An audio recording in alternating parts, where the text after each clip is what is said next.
सुधांशु जी, लेकिन वो जश्न मना रहे हैं कि हमने चुनाव तो किया, चुनाव में वोटिंग तो हुई और देखिए दिन भर की गिनती चलती रही। आरोप लगे हैं, उस पर मैं सुप्रिया जी से सवाल करूंगी, लेकिन सवाल है कि आज कांग्रेस पार्टी ने रवायत बदलकर चुनाव जिस तरह से कराया उससे एक मैसेज जाता है, एक बड़ा संदेश जाता है। प्रधानमंत्री ने भी बधाई दी है मल्लिकार्जुन खड़गे को। देखिए, मल्लिकार्जुन खड़गे जी और शशि थरूर के बीच के प्रायोजित मल्ल युद्ध की प्रतियोगिता का पटाक्षेप हो गया। यानी जिसे सामान्य भाषा में लोग कहते थे नूरा कुश्ती समाप्त हो गई। कोई बात नहीं, यह कांग्रेस का अंदरूनी मामला था। वो जी रिमोट से सरकार चलाई थी, अब रिमोट से संगठन चलेगा, कोई समस्या की बात नहीं है। हां, एक जरूर बड़ा परिवर्तन आया, इसको मैं एक सकारात्मक भी मानता हूं कि 21वीं सदी का सूरज निकलने के बाद पहली बार गांधी परिवार को विवश होकर अध्यक्ष पद से हटना पड़ा और 3.5 साल के अनुसंधान और बहुत ढेर सारे घमासान के बाद आज प्रत्यक्ष पद की बजाय परोक्ष रूप से रखना पड़ रहा है। तो ये एक स्वाभाविक सहज परिवर्तन है जो पिछले 25 वर्षों में या पिछले 7-8 वर्षों में करना पड़ा। किसने मजबूर किया सर? इससे पहले कि मैं सुप्रिया जी किसने जब राहुल गांधी आके हौंक हौंक के प्रेस कॉन्फ्रेंस करते थे और मल्लिकार्जुन खड़गे जी और अधीर रंजन चौधरी जी पीछे खड़े रहते थे। क्या थे राहुल गांधी जी? सांसद। मल्लिकार्जुन खड़गे जी क्या थे? नेता प्रतिपक्ष राज्यसभा। अधीर रंजन चौधरी जी नेता प्रतिपक्ष लोकसभा। बगल में भी नहीं खड़े रहते थे, पीछे खड़े रहते थे। बस वो दृश्य पर्याप्त है यह बताने के लिए कि कौन कितना मजबूर था और कौन कितना मगरूर था। चलिए ठीक है, सुप्रिया जी उनकी बातों का भी जवाब दीजिए।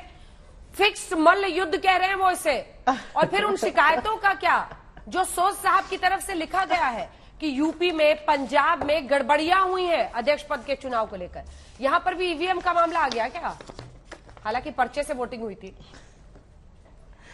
अंजना जी, एक बात तो है, आपका एक साधुवाद देती हूं। कभी कभी दिन में आप थक जाते हैं, एंटरटेनमेंट खूब रहता है। आज सुधांशु जी ने डिसाइड किया कि वो एंटरटेनमेंट करेंगे, मतलब हमारे अध्यक्ष के चुनाव के लिए भी श्रेय मोदी जी को दिया जाएगा। ये तो भाई गजब बात है।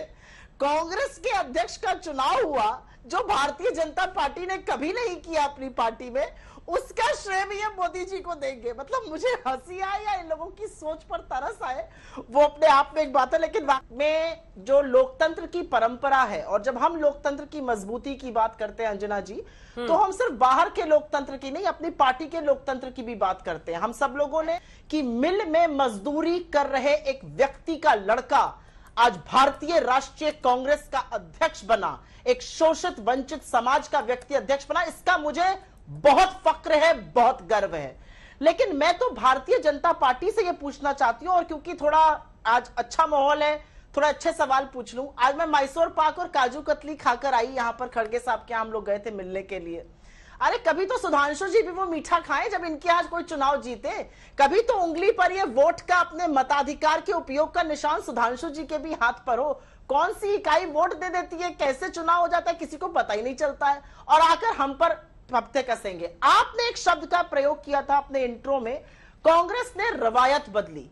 जी नहीं, कांग्रेस ने रवायत नहीं बदली। कांग्रेस की परंपरा हमेशा से, हमारा कॉन्स्टिट्यूशन चुनाव हुआ, जो हमारा कांग्रेस का कॉन्स्टिट्यूशन है, वो चुनाव की बात करता है। कितने साल बाद चुनाव हुआ? रुकिए, चुनाव की परंपरा रही है हमारी पार्टी में, चाहे वल्लभ भाई पटेल हो, चाहे जवाहरलाल नेहरू हो, चाहे पुरुषोत्तम दास टंडन हो, चाहे स्वयं महात्मा गांधी हो, चुनाव की परंपरा रही है। सोनिया गांधी ने भी चुनाव लड़ा है इस पार्टी में, और जितेंद्र प्रसाद जी के खिलाफ लड़ा, जो बाद में उनके पॉलिटिकल एडवाइजर बने रहे। लेकिन मैं फिर से एक बात कहूंगी, हां सर्वसम्मति से चुनाव बीच में हुआ, अब फिर हो गया चुनाव, इसमें कोई बड़ी बात नहीं है। लेकिन इन्होंने कुछ बातें कही किन्हीं पदों को लेकर। वीडियो एक चला था, वीडियो तो नहीं दिखा के लोगों का टाइम वेस्ट करना चाहूंगी। ये पिक्चर है, एक हाथ है अमित शाह जी का, किसकी बाह पकड़ रहा है? जेपी नड्डा जी की। अमित शाह जी जेपी नड्डा जी को खींचकर रास्ते से बाहर कर रहे थे कि वो कहीं फोटो फ्रेम में प्रधानमंत्री और उनके ना आ जाए। ये वीडियो सर्वविदित है, सबने देखा है, गूगल पर जाकर डालिएगा अमित शाह पुलिंग नड्डा हैंड, ये आ जाएगा। उसके बाद ये एक और वीडियो है, राजनाथ सिंह जी नमस्कार नहीं कर रहे हैं मोदी जी को, परेड चल रही थी, अकेले कैमरा चलना था, डिफेंस मिनिस्टर हैं, रक्षा मंत्री हैं, उनको बोला गया चुपचाप यहां से खिसक लीजिए, कैमरे पर ध्यान बटना नहीं चाहिए। तो दिक्कत की बात यह है कि इस तरह की बातें करना, जब आपका आंतरिक लोकतंत्र और आपका आंतरिक रिमोट 1.5 लोगों के हाथ में है, आपको शोभा नहीं देता है।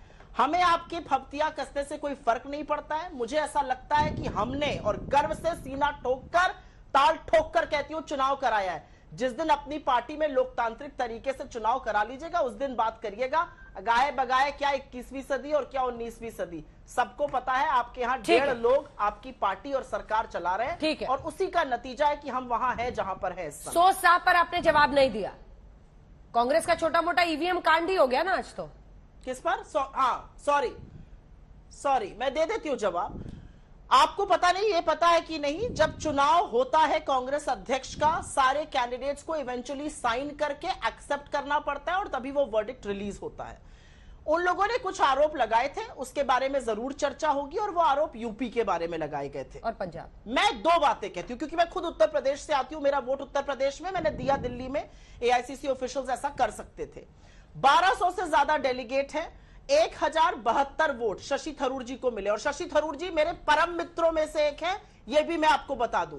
मुझे कोई गिला नहीं है कहने में कि जितना सम्मान मैं खड़गे साहब का करती हूं, उतना ही सम्मान मैं शशि थरूर जी का करती हूं। He is a public intellectual.